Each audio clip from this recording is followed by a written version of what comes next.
তোমরা যে টপিকস গুলোর কথা বলেছো যে এগুলা রিভিউ ক্লাস নেওয়া প্রয়োজন, এক ক্লাসে শেষ করা যাবে না আর কি।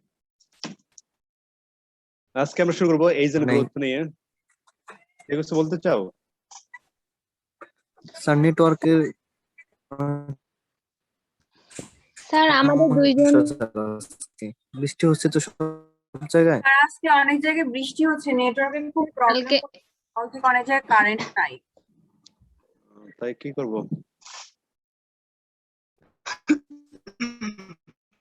তোমাদের কথা আসলে বেজে বেজে আসতেছে মনে হয় আমার।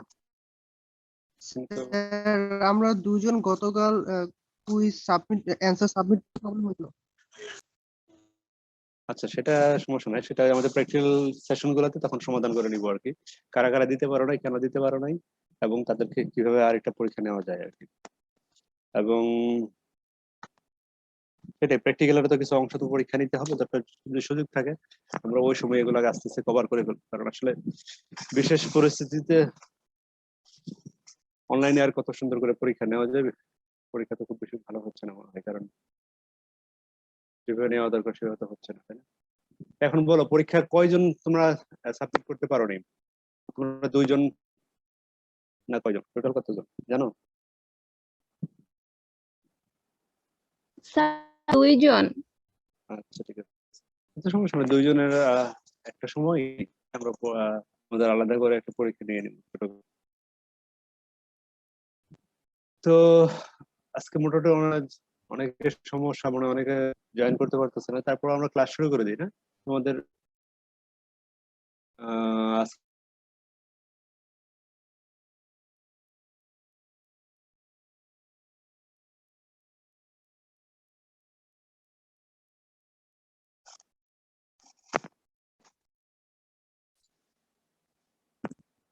বলো, এজ এন্ড গ্রোথ নিয়ে স্পেসিফিক কোনো সমস্যা যদি না থাকে তাহলে আমি ওভারঅল প্রথম থেকে শুরু করে দেই নাকি?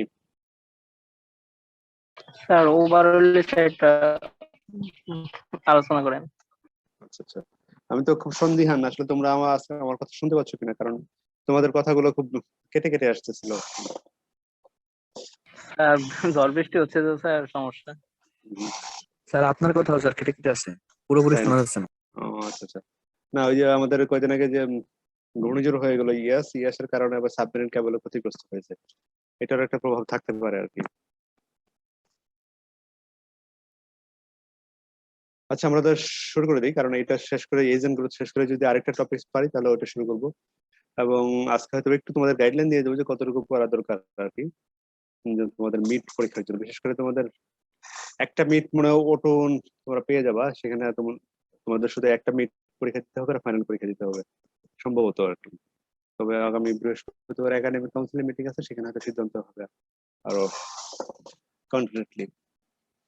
The age and growth are closely related with one another. বলছে age and growth একটা একটার সাথে খুবই ওতপ্রোতভাবে জড়িত এবং তারা একে অপরের সাথে সম্পর্কযুক্ত। Growth of fish is a change in length and weight with increase of age. বলছে সময়ের সাথে সাথে, বয়সের সাথে সাথে একটা মাছের দৈর্ঘ্য এবং ওজনের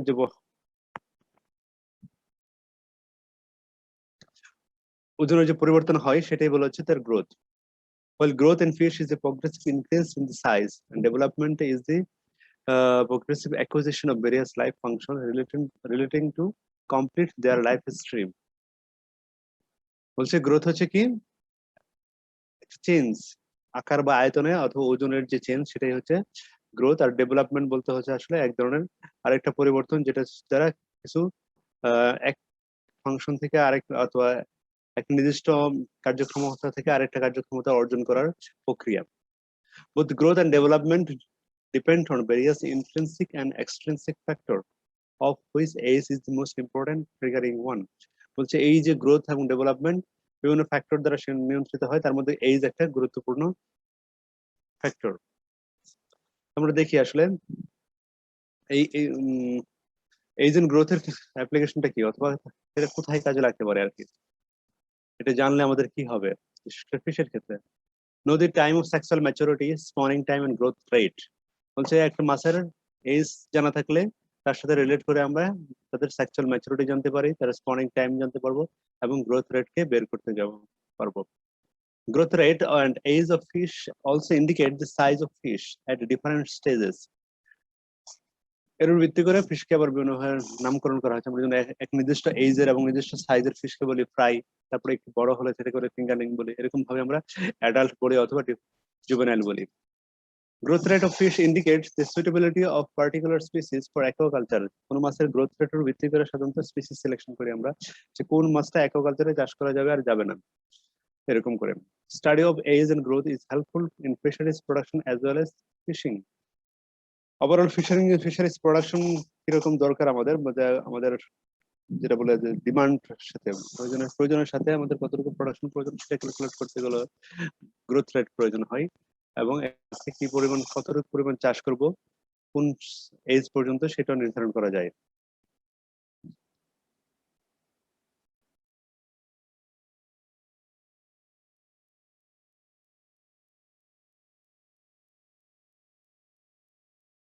তো factor that influence the rate of fish growth, এটা আমরা আগেই বলেছিলাম যে এজ একটা গুরুত্বপূর্ণ ফ্যাক্টর।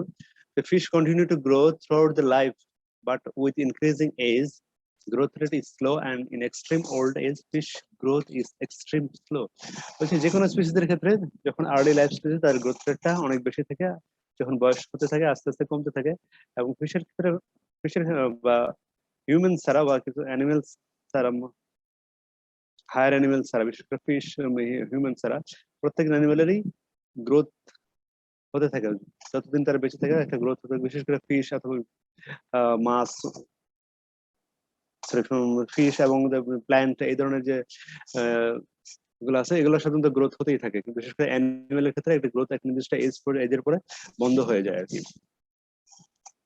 অন্যান্য ফার্ম অ্যানিমেল অথবা ওয়াইল্ড অ্যানিমেল আছে, এবং বলতে পারো তোমরা হিউম্যানের ক্ষেত্রে বেশি করে বোঝা যায় যে এক নির্দিষ্ট এজের পরে গ্রোথটা স্ট্যাটিক হয়ে যায়। তো সেক্ষেত্রে ফিশের এজ বাড়তে সবসময় বাড়তে থাকে, তবে এক নির্দিষ্ট এজের পরে আস্তে আস্তে স্লো হয়ে যায়, এক্সট্রিম যখন স্লো হয়ে যায় একটা ওল্ড এজের ক্ষেত্রে অনেক বেশি, যে মাছগুলো অনেক বেশি বছর বাঁচে। কিছুদিন আগে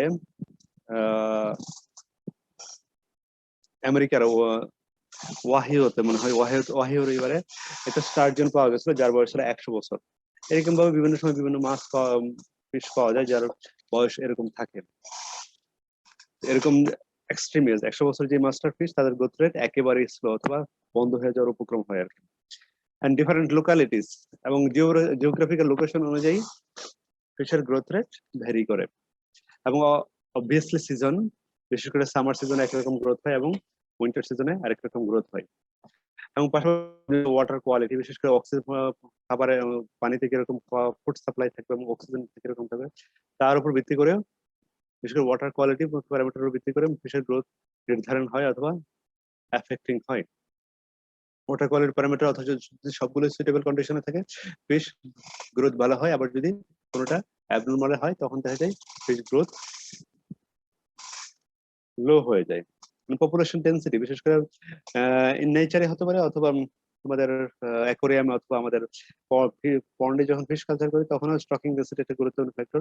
হাই স্টকিং ডেন্সিটি হলে তখন গ্রোথ রেট অনেক সময় কমে যেতে পারে যদি সেখানে প্রপার ওয়াটার কোয়ালিটি মেনটেন না করা হয় এবং ফিডিং না করা, ফুড দেওয়া হয় বা ফিডিং না করা হয়। মানে অ্যাডাপটিভ ক্যারেক্টার, কিছু কিছু মাছের ক্ষেত্রে আবার তাদের জন্মগত ভাবেই কিছু কিছু গ্রোথের প্যাটার্ন নির্দিষ্ট করা থাকে জেনেটিক্যাল মেকআপ অনুযায়ী। কিছু যেমন very fast growth in large size because of constant food supply. কিছু কিছু মাছ যেমন খুব বেশি দ্রুত বাড়ে, যেমন শার্কের ক্ষেত্রে বলা হচ্ছে, অথবা লার্জ সাইজ ফিশ গুলা খুব দ্রুত বাড়ে এবং দেন স্মল সাইজ ফিশ, এটা একটা জেনারেল কথাবার্তা। আবার slow growth for limited food supply, আবার ফুড সাপ্লাই যখন কম হয়ে যায় তখন তার ভিত্তি করে গ্রোথ কমে যায়।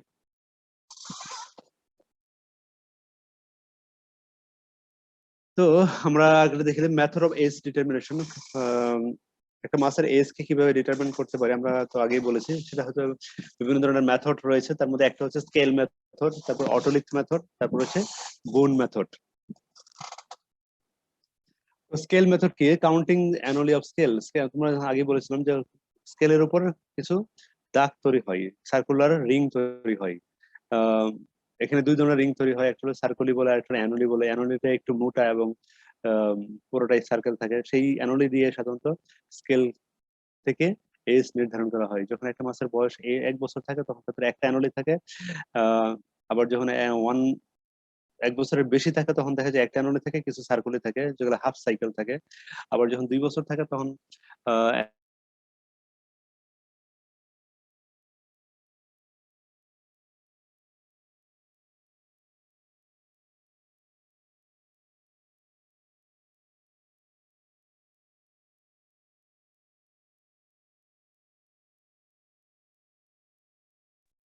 স্যার শোনা যাচ্ছে না।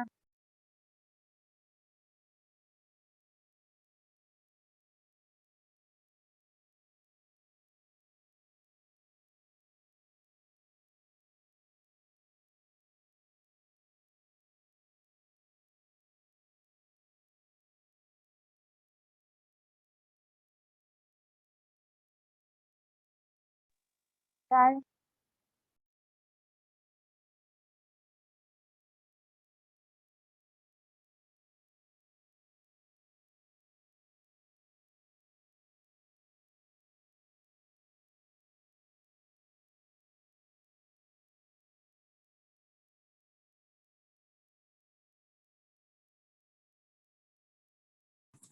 স্যার মেবি ডিসকানেক্টেড হয়ে গেছে।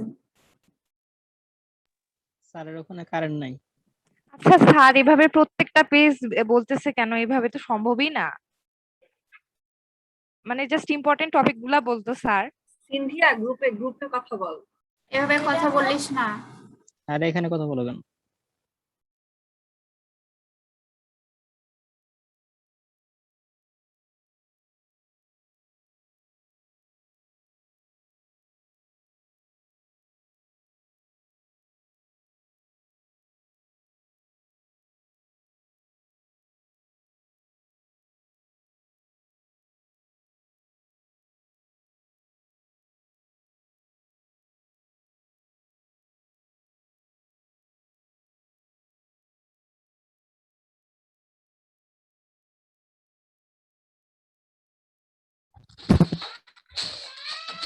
নর্থ আমেরিকা আবার কারেন্ট স্যার স্যার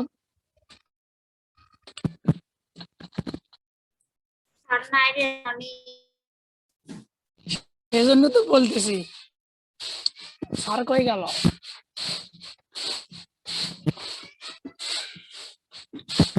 স্যার গেল কই স্যার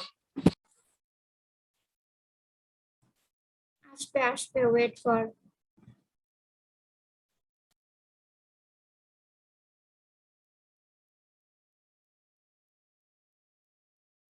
স্যারের মেসেজে হাহা দিল কেন? স্যার তো ফেল করায় দিল। সব টিচারদের মেসেজে উদ্ভট রিয়াক্ট দেয়, মানে আসলে যে রিয়াক্ট গুলো দেওয়া উচিত। হেই নো ওয়েট, স্যার ফিরে আসবে। ওয়েট করতে। স্যারদের মেসেজে রিয়েক্ট দেওয়া উচিত না, কোনো ধরনের রিয়েক্ট দেওয়া উচিত চিন্তা না। করে সবাই রাখি দিবি তো কিছু রিয়াক্ট দেওয়ার দরকার নেই।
হ্যালো, তোমরা আছো?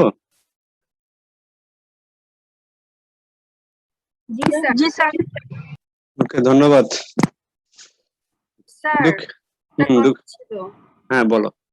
স্যার এই চ্যাপ্টারটা তো অনেক বড়, এই চ্যাপ্টার থেকে ইম্পর্টেন্ট কি কি পড়বো সেগুলো একটু বলে দিলে ভালো হইতো।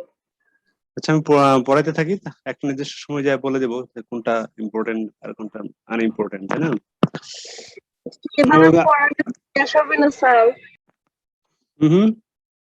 স্যার এভাবে পড়াইলে তো শেষ হবে না, আচ্ছা, অনেকগুলো চ্যাপ্টার তো স্যার। আমি তো আমরা কি সব তো রিভিউ করবো না, তাই না? আর তোমাদের আবার প্র্যাকটিক্যাল ক্লাস যখন আছে তখনও এগুলো নিয়ে কথা বলবো, এবং তোমাদের সিলেবাস যা পড়ানো হয়েছে সেখান থেকে যেমন কুইজে যেরকম শর্ট করে দেওয়া হয়েছে এবং সেরকম ছোট ছোট করেই হবে আর কি। সমস্যা নেই, চিন্তা করো না, তোমাদের মতো করেই হবে। ঠিক আছে, বিশেষ করে তোমাদের যখন সেকেন্ড মিড পরীক্ষা নেবো তখন একটা পোর্শন, সেকেন্ড পার্ট, আমার ইচ্ছা আর কি একটা পোর্শনের সেকেন্ড মিড নিবো, এবং ওই পোর্শনটা হয়তো ফাইনালের জন্য আর রাখবো না। বুঝতে পারছো? জি স্যার। জি স্যার, এমন হলে তো ভালোই হয়। হ্যাঁ, বলেই দিলাম, এটা আবার কারোর সাথে শেয়ার করো না, ঠিক আছে? নিজেদের মধ্যেই রাখো। তো আমরা মনে হয় এখানেই ছিলাম, তাই না? অটোলিথ স্কেল বলছেন স্যার, ডিসকানেক্ট হয়ে গেছিলাম, শুনতে পাইনি। কোনটা শুনতে পাওনি? স্যার কিছুক্ষণ আগে কি যেন বললেন, শুনতে পাইনি। আচ্ছা, তোমাদের মিড যখন পরীক্ষা নিব তখন সিলেবাসকে আরো মানে আমরা রিসাফল করে নিব, ঠিক আছে? ওটা সমস্যা হবে না তোমাদের জন্য আর কি। আর দেখি তোমাদেরকে হয়তো পরবর্তী সময় ফিজিক্যালি পরীক্ষা কিভাবে নেওয়া নেওয়া যায় সেই চিন্তা করবো আর কি। না হলে তো অনলাইনে যেটা যেভাবে হোক নিতে হবে। হ্যাঁ, বলো। স্যার আমাদের কি সেকেন্ড মিডও নেবেন? হ্যাঁ, তোমাদের ফার্স্ট মিড তো নেওয়া হয়নি, ফার্স্ট মিডটা হয়তো কোনোভাবে অন্যভাবে তোমাদেরকে স্যাক্রিফাইস করা হবে, কিন্তু সেকেন্ড মিডটা নিতে হবে মনে হয় আর কি। তারপরে কি ফাইনাল না হবে এরকম? হ্যাঁ, তাই তো হওয়ার কথা আর কি। স্যার স্যার আমাদের একসাথে সবগুলা পরীক্ষা দেওয়ার থেকে স্যার এভাবে মিট মিট করে নিলেই ভালো। হুম। স্যার আমাদের বলে দিবে না যে at least কিছু তো টাইম দিবে পড়ার জন্য, প্রিপারেশন নেওয়ার জন্য নাকি? আচ্ছা, সময়গুলো তো এরকমই, ধরো এখন যে সময়গুলো চলতেছে এখানে রিভিউ ক্লাস হচ্ছে, পাশাপাশি তোমরাও পড়বা, তাই না? এরকম না পড়লে তো আর রিভিউ ক্লাসে তোমার বুঝতে মানে পড়ে লাভ নেই, কারণ বিশেষ আর করে রিভিউ। এখন তো আমরা পুরা সেকেন্ড মিডের সিলেবাস করতেছি না, এখন তো সিলেবাস করতেছি। আমরা তো বুঝতে পারতেছি না যে পরীক্ষায় কোনটা থাকবে কোনটা থাকবে না। কুইজের জন্য তো আমাদেরকে ফুল সিলেবাসই করতে হচ্ছে। আচ্ছা, ঠিক আছে, রিভিউ আজকে ক্লাসে শেষ করি, ইনশাল্লাহ আগামী ক্লাস যেদিন আছে সেদিন আরো ক্লিয়ার করে তোমাদের দেবো। আমি একটু তোমাদের সিলেবাস নিয়ে বসে একটু চিন্তা করে করবো, এবং আরো কিছু ডিসিশন হয়তো উপর থেকে আসবে সেই অনুযায়ী, কারণ হঠাৎ করে আসলে আমরাও কিছু বলতে পারতেছি না যে তোমাদেরকে কোন মেথডে নিয়ে যাব। তবে তো কুইজের জন্য যেগুলো দেওয়া হয়েছে এগুলো তো, এগুলো একটু তোমরা আবার মানে এগুলোই তো রিভাইজ করতে থাকো।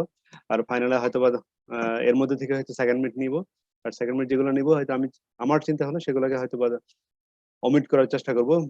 মোটামুটি 80%, হয়তো থাকলে 20% থাকলেও থাকতে পারে, নাও থাকতে পারে। তো বাকি যে ফাইনালটা হবে, ফাইনালটাকে হয়তো বা আমরা বলে দিব যে কোন কোন চ্যাপ্টার থেকে হবে, কিভাবে হবে। আর যদি ফিজিক্যালি মানে যেটা তোমাদের জন্য সুবিধা হয় আর কি, কারণ তোমাদের আমরাও তো তোমাদের স্টেজ পার করে আসছি, হয়তো বা এই সিচুয়েশন গুলো পার করিনি, কিন্তু বুঝতে পারবো যে কোনটা তোমরা লোড নিতে পারবে আর নিতে পারবে না, সেই অনুযায়ী সিলেবাস করা হবে, সমস্যা নেই। তো আমরা আগে শেষ করি আজকে আজকে তো মনে হয় এইজেন্ট গ্রোথে শেষ করতে পারবো না, যেরকম মনে হচ্ছে আর কি। স্যার বলো। স্যার সেকেন্ড মিড কি 25 মার্কেরই হবে?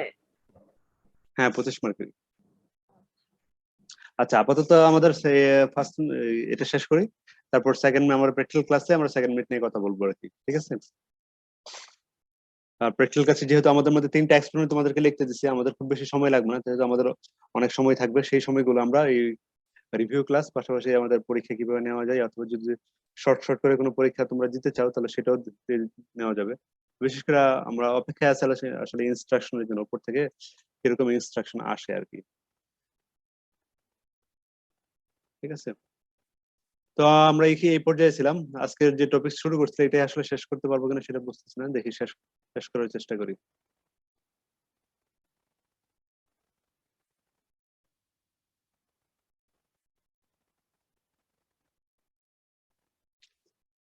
তো বিভিন্ন ধরনের মেথড দিয়ে এজ ডিটারমিনেশন করা যায়। স্কেল মেথড, অটোলিথ মেথড, অটোলিথেও একই রকম অ্যানোলি পাওয়া যায় স্কেলের মতো। আর একটা হচ্ছে বোন মেথড, কাউন্টিং অ্যানোলি ইন বোন।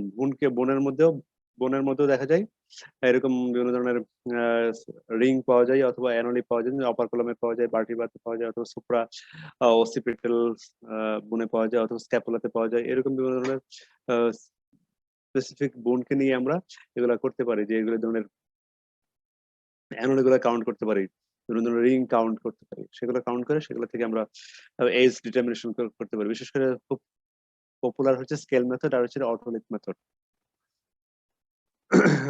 এছাড়াও আরেকটা আছে লেন্থ ফ্রিকোয়েন্সি ডিস্ট্রিবিউশন করে। এটা অনেকটা দূর একটা ব্যাপারটা হচ্ছে একটা নদী থেকে অথবা একটা পুকুর থেকে যদি তুমি 100 মাছ কালেক্ট করে একটা নেটিং করে 100 মাছ নেওয়া হলো, সেই মাছের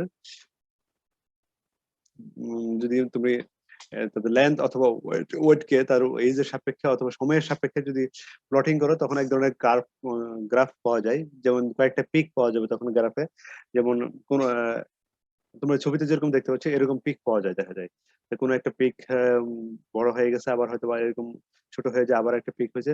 তো এই প্রত্যেকটা পিককে একটা ইয়ার ক্লাস বলা হয় আর কি। তো এরকম করে মাছের লেন্থ অথবা ওয়েট অনুযায়ী তাদের এজকে ডিটারমিন করা যায় আর কি। এটা বলা হয় লেন্থ ফ্রিকোয়েন্সি ডিস্ট্রিবিউশন মেথড আর কি। তো এরকম আরো আছে পেক্টোরাল ফিন অথবা স্পাইন অথবা ফিনরে মেথড, যেটা আগে বলছিলাম বোন মেথড। সেরকম এখানে ফিনের বিভিন্ন অংশকে কেটে নিয়ে তাকে বিভিন্ন ধরনের স্যার একটা কথা ছিল, স্যার এই যে এখানে যে টাইপস অফ অ্যানুয়ালি আছে এগুলোও কি পড়বো? আমি তো ও পর্যন্ত গেছি কি, আমি ওখানে যাই তারপরে যাই, একটা শেষ না করলে আরেকটা কথা বলতে সমস্যা। স্যার শীটে তো মানে উল্টা পাল্টা আছে, এই জন্য বললাম আর কি, মানে এটা আগে। আচ্ছা তুমি দেখো আমার এই স্লাইডের অনুযায়ী তোমার সেটা কি আছে দরকার সেগুলো টিক মার্ক দাও, যেগুলো নাই এগুলো পরে আমার সাথে কথা বলবো আর কি। আগে শেষ করি। তারপর হচ্ছে পেক্টোরাল ফিন অথবা ফিন রে মেথড।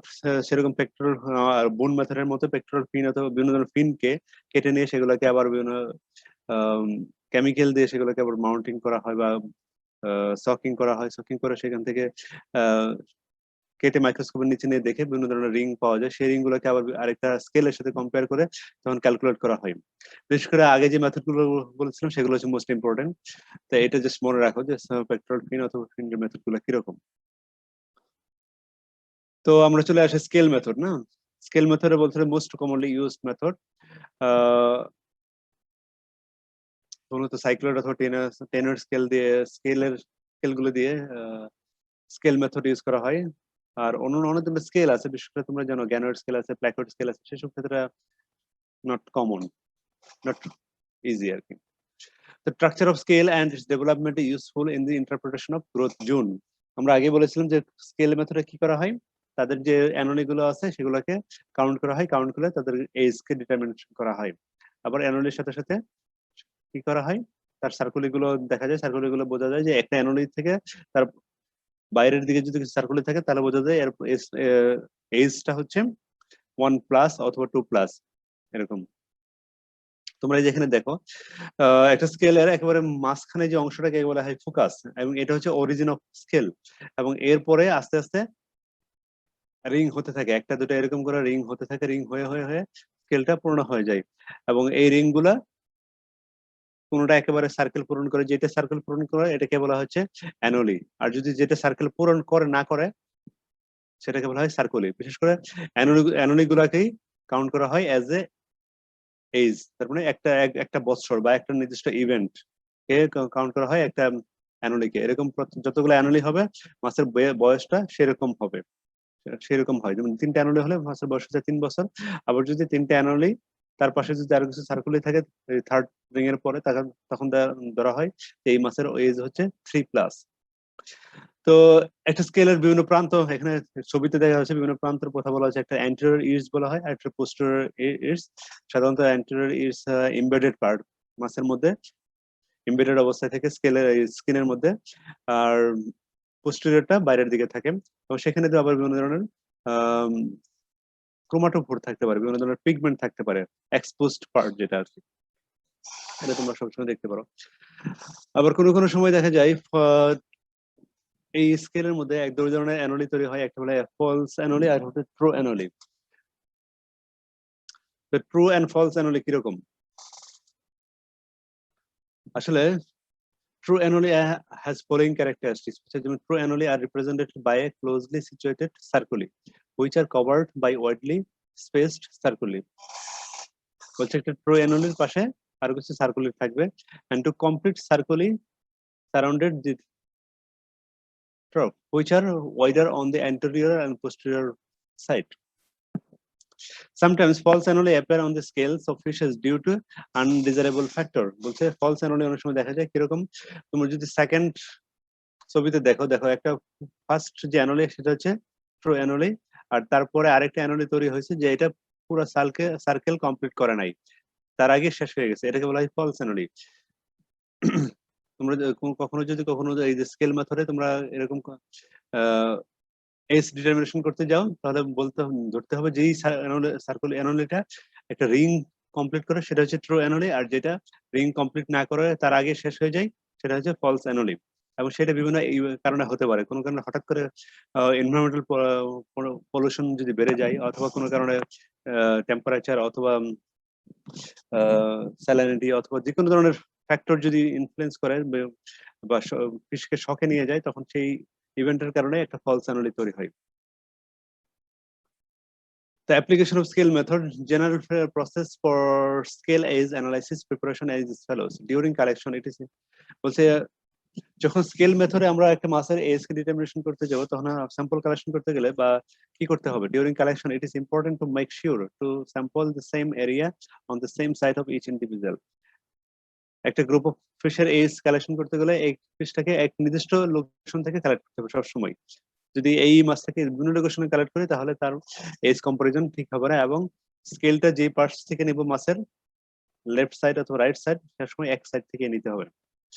এবং insert the scale into scale envelope, then presses an acetate slides and it can be washed with distilled water. And বলছে যে আসলে স্কেলটা কালেকশন করার পরে কি করতে হবে, এটাকে একটা এনভেলপে তুমি সংরক্ষণ করতে পারো এবং সেটাকে সুন্দর করে বিভিন্ন ধরনের অ্যাসিটন দিয়ে সেগুলোকে পরিষ্কার করতে পারো, অথবা ডিস্টিল ওয়াটার দিয়ে পরিষ্কার করতে পারো, এবং দুই হাতের ফিঙ্গারে নিয়ে সেটাকে সুন্দর করে মিউকাস গুলোকে পরিষ্কার করতে পারো, এবং তারপরে সেটাকে মাউন্ট করতে পারো গ্লাস স্লাইডে এবং ড্রাই করতে পারো।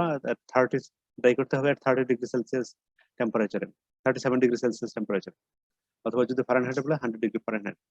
Anomaly are counted using a microscope, microfilm reader or other such magnification device. বলছে anomaly গুলোকে মাইক্রোস্কোপের নিচে কাউন্ট করা যায়, অথবা ম্যাগনিফিকেশন গ্লাস দিয়ে অথবা ম্যাগনিফাইং ডিভাইস দিয়ে করা যেতে পারে। ফিশ অফ টেম্পারেট রিজন বলছে কিছু কিছু মাছের ক্ষেত্রে এই রিংটা অনেক সময় ক্লিয়ার নাও হতে পারে, বিশেষ করে টেম্পারেট রিজন, বিশেষ করে শীত প্রধান দেশের মাছের ক্ষেত্রে এই অ্যানোমালিটা খুব বেশি সুস্পষ্ট, কারণ সেখানে সামার এন্ড উইন্টার টেম্পারেচারটা খুব বেশি ফ্লাকচুয়েট করে, মানে খুব বেশি ডিস্টিংক্ট ভেরিয়েশন রয়েছে। যেমন উইন্টারের টেম্পারেচার অনেক সময় দেখা যায় মাইনাসে চলে যায়, আর সামারের টেম্পারেচার সেটা তার থেকে 20 ডিগ্রি বা 30 ডিগ্রি বেশি থাকে, সেই জন্য একটা মার্ক ডিফারেন্স থাকে। কিন্তু যেসব মাছ সে ট্রপিক্যাল রিজনে থাকে তাদের ক্ষেত্রে দেখা যায় এই অ্যানোমালিগুলো অনেক সময় ভালো করে ফর্ম করে না, বিশেষ করে একই ধরনের হোমোজেনাস এনভায়রনমেন্টে থাকলে। তো আমরা একটা উদাহরণ দেখি আসলে, যে এখানে একটা টেবিল দেওয়া আছে, যদি স্পষ্ট কিনা জানি না, তবে বলা হচ্ছে যে একটা মাছের নাম্বার অফ অ্যানোলি কিরকম হয়। যখন একটা মাছের এজ 0+ থাকে তখন সেখানে কোনো ধরনের অ্যানোলি থাকবে না, আর যদি 1+ থাকে সেটা 1 থাকে সেটা হচ্ছে একটা অ্যানোলি থাকবে, 1+ থাকে একটা অ্যানোলি আর কিছু সার্কেলই থাকবে, 2 হলে দুটো অ্যানোলি থাকবে, আর যদি 2+ হয় তখন দুটো অ্যানোলি পাশাপাশি কিছু সার্কেলই থাকবে। Limitation of scale method: more than one anomaly is added in the extreme condition of life. আগেই বলেছিলাম যে আসলে ওই যে কোনো স্পেশাল ইভেন্টের কারণে স্কেলের উপর এক্সট্রা অ্যানোলি হতে পারে, সেটা হচ্ছে যেমন এক্সট্রিম কোল্ড কন্ডিশন, অথবা চেঞ্জ ইন এনভায়রনমেন্টাল কন্ডিশন, বিশেষ করে ওয়াটার কোয়ালিটি প্যারামিটার অথবা ফুড সাপ্লাই, এসব কারণে অনেক সময় একটা নির্দিষ্ট মানে একটা অ্যানোলি হওয়ার পরে আরেকটা অ্যানোলি হতে পারে খুব স্বল্প সময়ে স্ট্রেস কন্ডিশনের কারণে। This method cannot be applied to those fishes. আগে বলেছিলাম যে এই মেথডটা অ্যাপ্লাই করা যাবে না তাদের ক্ষেত্রে যারা ট্রপিক্যাল রিজনে হোমোজেনাস এনভায়রনমেন্টে যে মাছগুলো চাষ করে। আমাদের দেশের মাছের ক্ষেত্রে এটা একটা প্রবলেম হতে পারে যে এজ ডিটারমিনেশনে, কারণ আমাদের এনভায়রনমেন্ট মোরলেস সিমিলার থাকে, শীতেও খুব বেশি চেঞ্জ হয় না টেম্পারেচার, ওয়াটার টেম্পারেচার।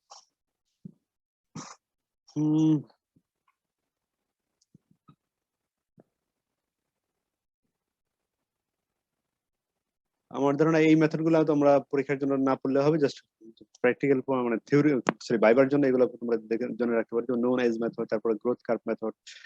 গ্রোথ কার্ভটা একটু বলি যে আসলে কোনো মাসের এজ কে আমরা যা লেন্থ ফ্রিকোয়েন্সি ডিস্ট্রিবিউশন বলেছিলাম আগে, যে ওখানে যখন আমরা একটা ফিশকে এক গ্রুপ অফ ফিশকে যখন তাদের এই সময়ের সাপেক্ষে তাদের লেন্থ অথবা ওয়েট কে যদি প্লটিং করি তখন এক ধরনের গ্রাফ পাওয়া যায়। সেই গ্রাফ থেকে বা সেই এটাকে বলা হয় গ্রোথ কার্ভ, অথবা তাদের একটা মাসের এই গ্রোথ রেট কে যদি গ্রাফে করা হয় তখন এক ধরনের কার্ভ পাওয়া যায়, এটাকে বলা হয় গ্রোথ কার্ভ। সেই কার্ভ থেকেও এজ কে ডিটারমিনেশন করা যায় অথবা গ্রোথ কে ডিটারমিনেশন করা যায়। এগুলো জাস্ট তোমার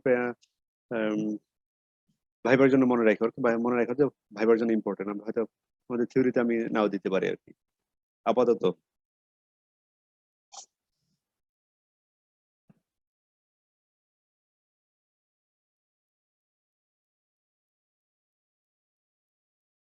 ঠিক আছে, এই হলো আমাদের আজকের ক্লাস। তোমাদের সময় হয়তো বা আছে, তোমরা বললে হয়তো আমরা পরবর্তী টপিকসে যেতে পারি, আর না হলে তোমাদের প্র্যাকটিক্যালের সময় সেগুলো আমি কভার করে নিবো আর কি। এখন বলো এই যে গ্রোথ থেকে তোমাদের কোনো প্রশ্ন আছে কিনা? আমি তো বলেই দিলাম যে কোনটা কতটুকু তোমাদের ইম্পর্টেন্ট কতটুকু ইম্পর্টেন্ট না। মূলত স্কিল। স্যার গ্রোথ গ্রাফটা আরেকবার একটু বলবেন, ডিসকানেক্ট হয়ে গেছিলাম। স্যার বলো। কোনগুলো ইম্পর্টেন্ট আরেকবার যদি বলতেন, আমি বারবার ডিসকানেক্ট হয়ে যাচ্ছিলাম। তুমি ডিসকানেক্ট হয়েছে, তোমার বন্ধুরা তো ডিসকানেক্ট হয় না, তুমি ওদের সাথে কনসাল্ট করতে পারো। আচ্ছা আমি বলে দিচ্ছি, সমস্যা নেই।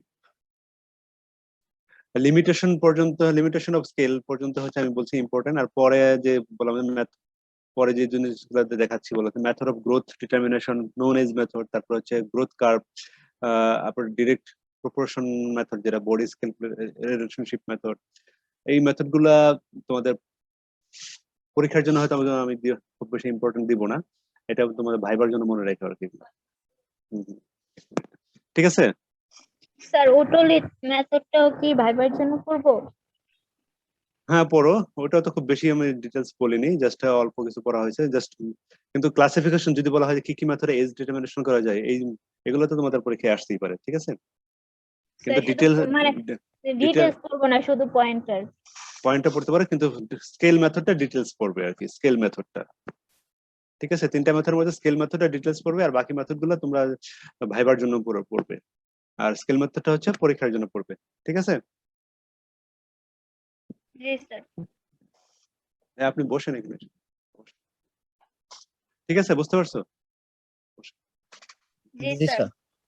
তো এর মধ্যে তোমাদের কোনো প্রশ্ন আছে কিনা? স্যার না, লাস্টে যে একটা ম্যাথ ছিল, ওই যে ম্যাথের মতো যে একটা ছিল, ওগুলো কি শুধু ভাইবার জন্য রিডিং করব? হ্যাঁ ভাইবার জন্য পড়ো আপাতত, প্র্যাকটিক্যালের জন্য মানে থিওরির জন্য আপাতত রাখতেছি না আর কি। ঠিক আছে, এগুলো হাতে কলমে তোমাদের বোঝাতে পারলে ভালো হতো, তাহলে তোমাদের পরীক্ষা দিতাম আর কি। যেহেতু আপাতত এই সময় নাই এখানে, সেই সুযোগ নাই, সেটা আপাতত তোমাদেরকে অফ রাখলাম। তবে ভাইবার জন্য পড়ে আসো, যদি ভাইবাতে ধর তোমাদের ক্যালকুলেশন জিজ্ঞেস করবে না, জিজ্ঞেস করবে আসলে মানে ভাইবাতে যেরকম প্রশ্ন হয় আর কি, সেই রকম করে তোমরা পড়ে রাখো আর কি। স্যার লাস্টে যে একটা পয়েন্ট ছিল যে ফ্যাক্টর এফেক্টিং ফিশ গ্রোথ, ওইটা কি পড়বো? যে অ্যাবায়োটিক ফ্যাক্টর, তারপরে বায়োটিক ফ্যাক্টর। কোথায় এটা? আমার তো তোমার এই আমি এটা শীটের লাস্টের দিকে ছিল, ফ্যাক্টর এফেক্টিং ফিশ গ্রোথ। আচ্ছা, ওই factor that influence rate of fish growth, মানে age, differential locality, seasonal effect, এটা কি ওখানে বড় করে দেওয়া আছে?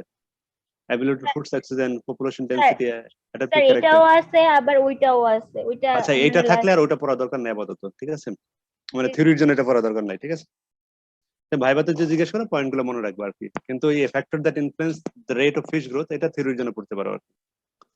জি ঠিক আছে, স্যার। শুধু স্যার তাহলে এই একটাই পড়বো? আর ওটা তুমি ভাইবার জন্য মনে রাখো আর কি, কারণ ভাইবাতে তো বিভিন্ন ধরনের প্রশ্ন আসতে পারে।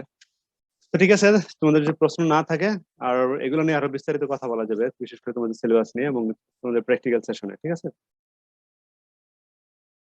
জি স্যার। আচ্ছা।